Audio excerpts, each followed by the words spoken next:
Welcome to this explainer. Today we are stepping directly into the shoes of an elite organizational architect and turnaround CEO. We're doing a highly analytical, no-nonsense teardown of Gino Wickman's seminal book, Traction. Our mandate here is simple but absolutely crucial, to show you exactly how to upgrade chaotic, unstructured businesses, specifically looking at the realities of legacy Indian MSMEs, and completely transform them into highly scalable automated execution machines. Look, if you feel like you're working endlessly just to manage the daily chaos of your company, this is the exact operational blueprint you need. Okay, let's dive right in. We've got a strict agenda today. 1. Escaping the MSME chaos. 2. Vision and people strategy. 3. Data and issue resolution. 4. Process and execution cycles. And finally, 5. The final turnaround blueprint. Section 1. Escaping the MSME chaos and solving the founder's bottleneck. Let's set the baseline problem here. Picture a typical day for an unstructured, family-run business founder. You walk into the office at 9 a.m. and boom, a flood of emergencies hits you. Sales miss their targets, HR says 2 developers just quit without notice, clients are complaining about delays, and cash flow is unexpectedly crashing. You spend your entire day firefighting. By 10 p.m. you realize you aren't actually running a business, the business is running you. Gino Wickman points out that an overwhelming 95% of entrepreneurs face this exact frustration. You're trapped, stuck in a traditional, chaotic MSME built on founder micromanagement, infinite arguments, and pure gut feelings. To survive, and more importantly, to scale, you absolutely must transition to a modern enterprise driven by process autonomy, root cause resolution, and strict data tracking. Which brings us to the solution, the Entrepreneurial Operating System, or EOS. Now, I need you to understand that EOS is not some theoretical management philosophy or fluffy corporate jargon. Think of it as mandatory operational software for your business hardware.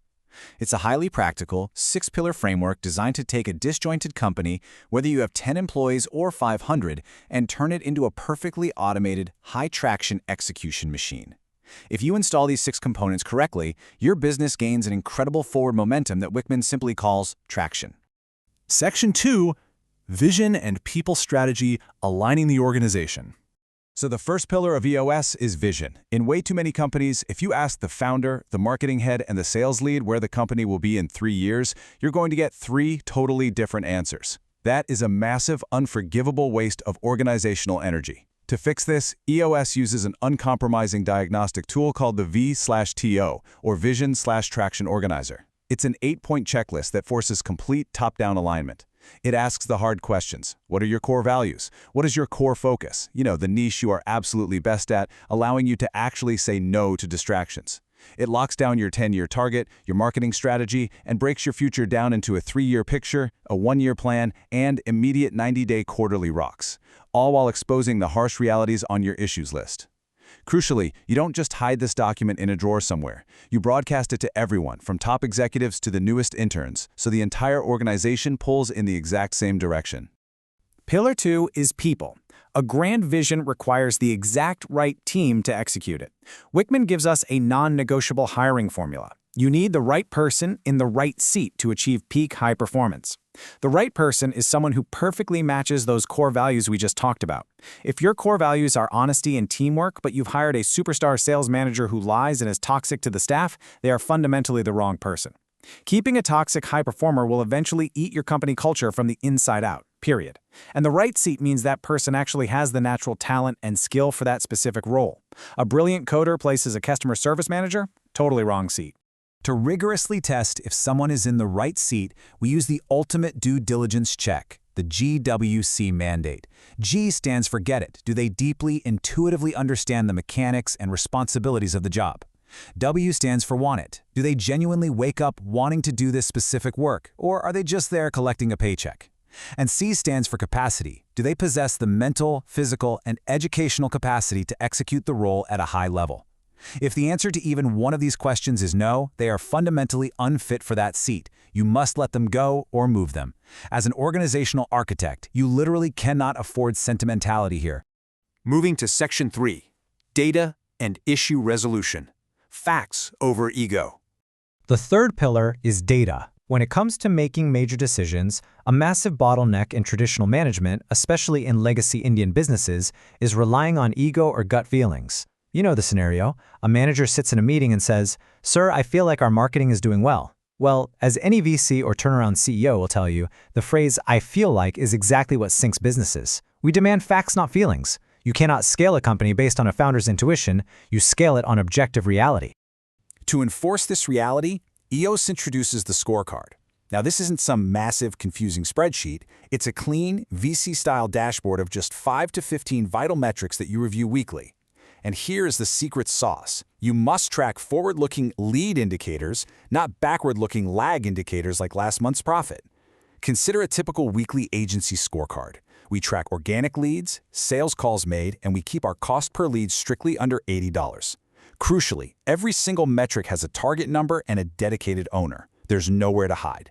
If a metric is red for 2 weeks in a row, nobody yells, nobody throws a tantrum, the issue is simply extracted and placed onto the issues list for systemic resolution. And that brings us perfectly to Pillar 4, issues.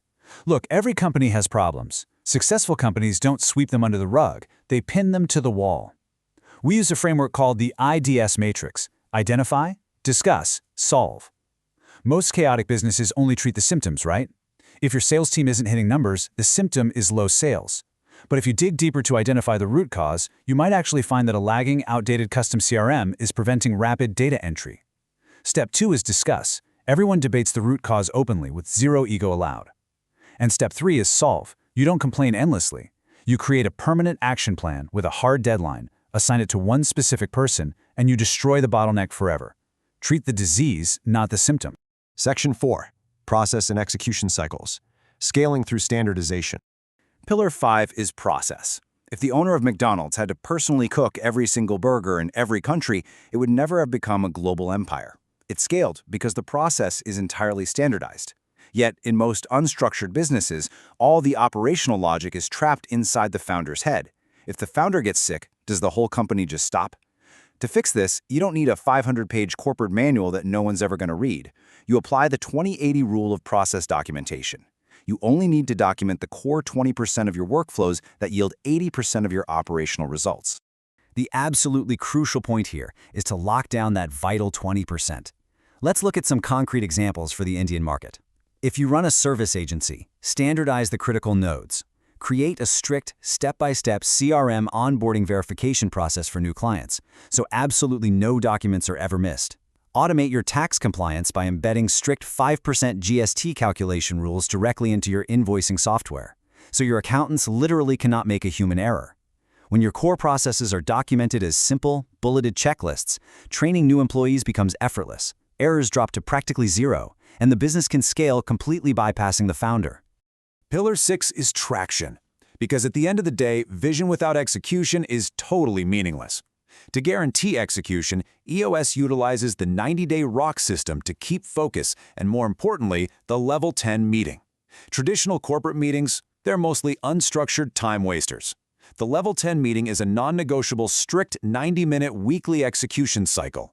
You allocate 5 minutes for good news, 5 minutes for the scorecard, a few minutes checking 90-day goals, but then you have a massive 60-minute block dedicated entirely to IDS problem solving.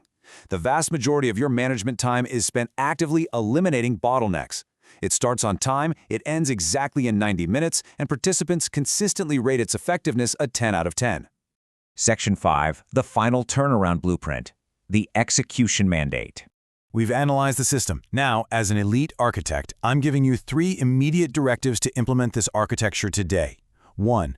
Throw away your old ego-driven org chart. Build an accountability chart mapping your visionary to an integrator who then oversees 3 core pillars: sales and marketing, operations, and finance. Every seat has 1 name and 3 crystal-clear duties. 2. Automate your core processing. If you handle client files, implement OCR validation rules and mandatory checklists to take data ingestion entirely out of human hands. 3. Lock down your first Level 10 meeting this week. Tuesday at 10 a.m., lock the door, set a 90-minute timer, and spend 60 of those minutes aggressively using the IDS matrix on your top 3 bottlenecks. It is time to stop acting like a daily wage worker in your own company and start acting like its CEO. Let's wrap this up with a stark reality check from Gino Wickman himself. Vision without execution is just hallucination. Scaling a business isn't about luck, and it certainly isn't about working yourself into the ground doing manual firefighting. It is entirely a game of installing the right operating system. So I'll leave you with this. If your business only runs when you are physically in the room, do you truly own a business, or have you just created a very stressful job for yourself? Upgrade your operating system, align your people, track the data, and take your company to the heights you originally envisioned. Thank you for joining this explainer, and I'll see you in the next one.